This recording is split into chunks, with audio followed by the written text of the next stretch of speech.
Hi everybody, this is Miss Killin, your college advisor at McMichael High School, and today I'm going to be talking about the real cost of college and understanding college costs comprehensively, because as the semester is ending and we're bringing in the second semester of senior year, it's really important that we're making informed decisions about our financial futures, especially when it comes to college, because it can be really costly. So today I'm going to be talking about how to understand college cost and really use it to weigh your options and make a decision that is financially fit for your future. So I'm going to go ahead and move on. So the main idea of this presentation is this theme of the cost of attendance versus the tuition. So I have a lot of students come to me very confused about how much college actually costs, because it's very easy to Google cost of college. And oftentimes that sticker price that you see on the first page of Google is the tuition cost.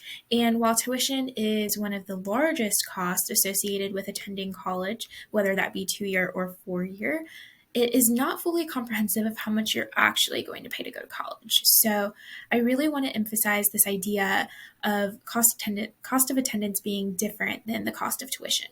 So I'm going to go ahead and move on and explain what cost of attendance is. So I like to think of the cost of attendance as a very personal cost. There's no way to put a sticker cost of attendance on any university, because it is very, very dependent on your lifestyle. And I mean that because the cost of attendance includes tuition as well as all of the other costs that are associated with your student or you living on campus.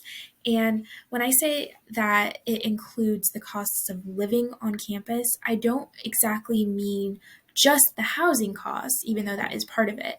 I also mean all of the other costs that are going to come up with living on campus. So this can include all types of things like food, snacks, travel, supplies, clothes, bills like water bills, utility bills, subscription bills, if you watch TV, phone bill, like all of these costs are associated with living. So when you think of cost of attendance, I want you to think of this as the overarching costs of going to the university. So this does include academic fees like tuition, the books that you're going to buy, the fees that you have to pay the school, but it's also going to include those other costs of just being alive, going out to eat with friends, traveling home for the weekend and filling up your tank of gas, buying tickets to go to a sporting event, buying tickets to go to the movies. Like, all of these are costs of just being alive. And these are probably costs that you would pay living in your hometown of like Rockingham County, but they're costs that you're still going to have to pay when you do move away for college. So when we think cost of attendance, we want to think of a comprehensive overarching cost of going to college. So here I have included a good breakdown to try and understand kind of like what cost of attendance is. And to find these numbers, I actually just Googled average cost of attendance for UNC Chapel Hill. And these are the 2020-2021 numbers, so they're very recent.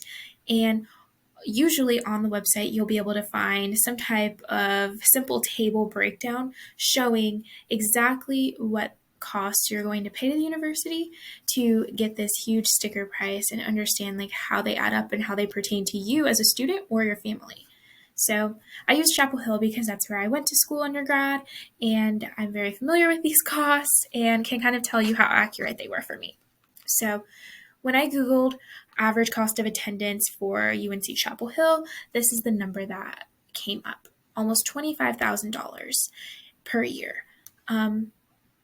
When I went a little bit more in depth, I found a table on their website that included all of these numbers. So let's review. The first cost is $7,019 for tuition, and this is indisputable cost. Every single student who goes to Chapel Hill full time will have to pay this full tuition price. So when I'm thinking about my next step for college and I'm trying to compare cost of different universities, I know that tuition is not a negotiable for me. No matter what, I will have to pay this tuition price. So I am going to keep that in mind. Next, I will see books and supplies. So, books and supplies comes out to $972, which is just an average estimate done by the UNC data office. This is how much students spend on average. However, this is a negotiable price. They use the numbers from their own bookstore to calculate these prices, so they could be a little bit higher than what you might be able to find if you were to buy books on Amazon or books online. You didn't hear this from me, but you can find PDF books online for free or for a very low cost. So when I think back to my semesters at Chapel Hill, I know that I did not spend nearly $972 a year on books and supplies. I had school supplies that I bought in the beginning that I used all the way out. I had a computer and an iPad that I kept all of my notes and files and documents on that saved me a lot of money in the long run because I didn't have to buy anything else once I had that. I got all of my books on Amazon with my Prime membership, so it's free shipping. I bought them used, so I was able to get a really good discount that way. I ended up selling them once I graduated, so I made a lot of my money back. Needless to say, this $972 is a negotiable price. So when we're thinking about how prices from one university compare to another, 972 is not exactly set in stone. Next, I'm going to move on to this other fees section. So this is almost $2,000 in other fees, which can seem a little bit scary, especially when they're just called other fees. Where is that money going towards? So one word of advice I can give you is to just go on to the university that you're looking at. In this case, it would be UNC Chapel Hill's website, and you are able to find an actual tabulated breakdown of what these other fees include. So when I went to Chapel Hill, I wanted to know what this money was going towards, and I can go ahead and tell you. The other fees go towards the Student Union Board, which sponsors all of the organizations and student clubs on campus. It goes to the gym and the other student recreation, like the outdoor recreation part with our ropes course, as well as the two campus gyms for students. It also goes towards sporting events. So every time that you're a student, you get a free ticket. Because you're a student, you're kind of already paying for it because you pay a sporting event fee as part of your total package that you spend. And it goes to other things like campus improvement and all kinds of continuous innovative projects that they're doing on campus. So this other fees section is indisputable, it's non-negotiable, and it's a cost that you're going to have to pay no matter what.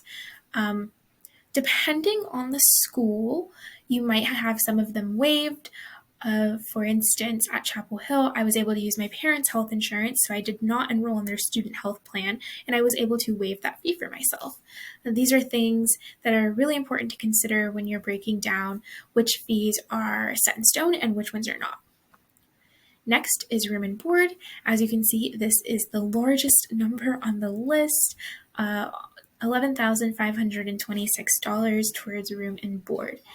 When schools calculate a financial aid breakdown like this, they are calculating it based on their own campus housing for a double unit dorm. So this is the typical experience for a freshman or sophomore at Chapel Hill, but not for everybody. So again, this is an average. If your student or yourself wants to live in a single dorm, they would pay a little bit more. If they wanted to live off campus at an apartment, they'd probably pay a little bit less.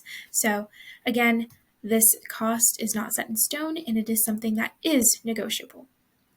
Lastly, we have the other expenses budget, which is almost $3,000.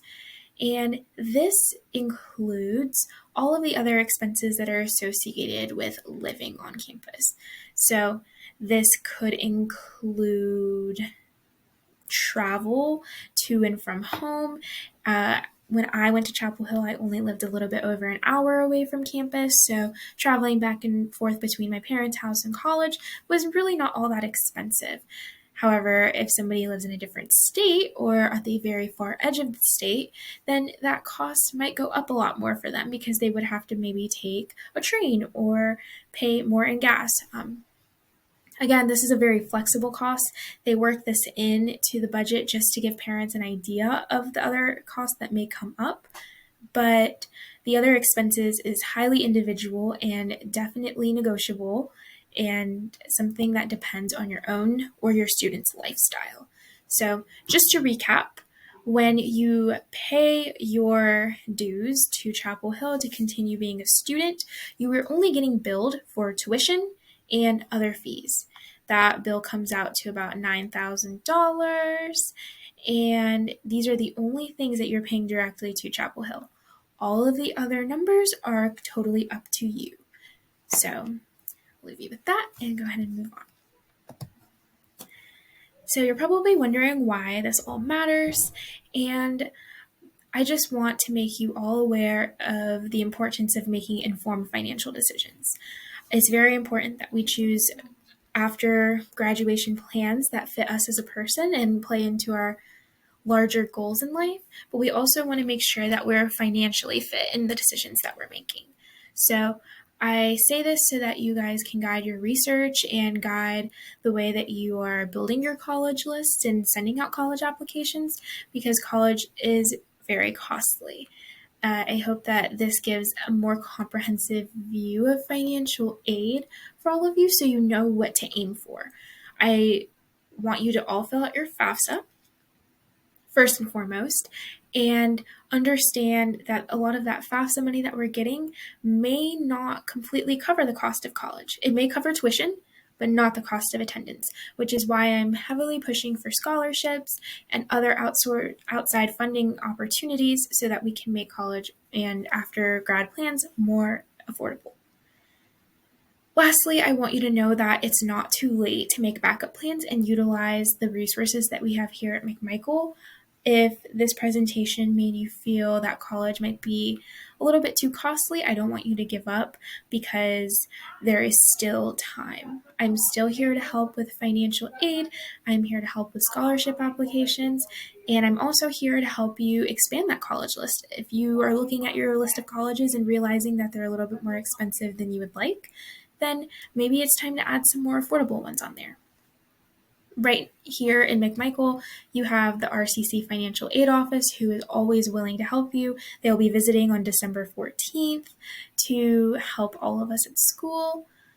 You also have CFNC's Financial Aid Office. They're incredible at helping with finding scholarship opportunities as well as savings plans for colleges. You have a CCP and Mrs. Galloway. Miss Galloway is our CCP liaison, who can help you enroll in RCC classes as a high school student for free, which is incredible. You have Miss Holland, who works right next to me, who is the expert in Rockatop and apprenticeships and job hunting, which is a really amazing and abundant post-graduation plan. And then you also have me, who can help with financial aid, scholarship opportunities, and just building a college list. So I really hope that this helps you all, and I hope that you will come and see me if you need help. Thanks, guys.